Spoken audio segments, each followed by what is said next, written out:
So I have a piece of my casing here, which is piece 10. And I have fusible interfacing. These were just 2 scraps that I cut out. And I just went ahead and I ironed those on right over top of my buttonhole markings.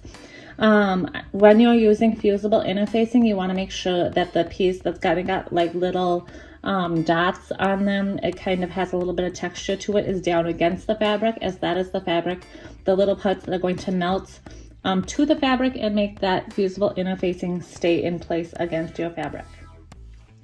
So now that I have that done, I am going to go ahead and I am going to make my buttonholes here in both of those spots. So I can go over to my machine and I'll show you how to do a buttonhole.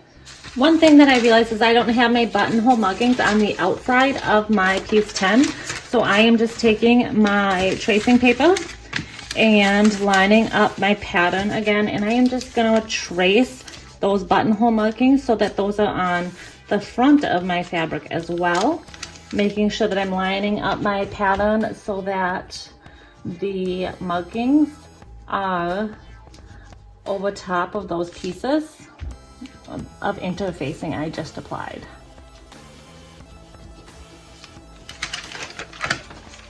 Okay, so now I have my buttonhole markings here on the outside, so I can go over to my machine and I can sew those. Okay, right here I have my finished buttonhole. So I am going to try to find a tutorial for each of your machines, because each machine is going to be a little bit different on how to do a buttonhole. But basically you're going to do a stitch that goes back and forth here at the beginning. Then it goes down, a small stitch on one side, a big stitch here at the end, and then it comes back down with a small stitch. So you end up with this little opening for your button here. Okay, obviously it is still solid fabric right there. Once it is all sewn, you're just going to take your seam ripper and you're going to insert it right before, or right after, I guess, that edge stitch there.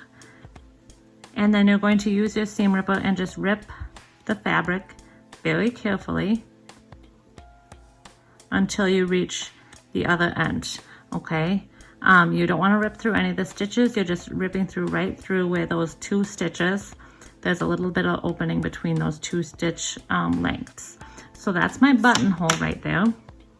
And you're going to do 2 of those on your casing. Okay, so now I have my casing that has the buttonholes in it, and I've laid it down. And I'm going to take my other casing piece and I'm going to lay them together so that they are right sides together.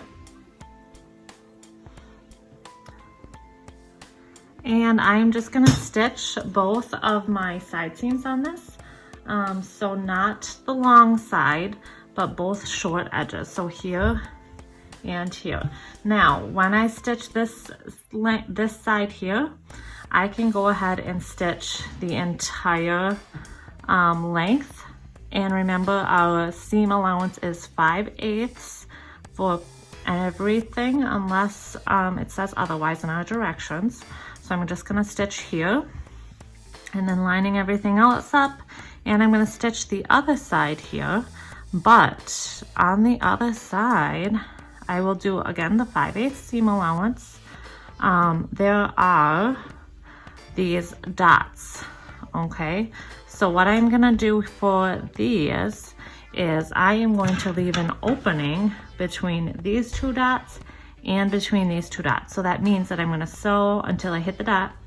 I'm gonna sew in between these 2 middle dots and then between this last dot and the edge there. So that is what I'm gonna go ahead and do next here.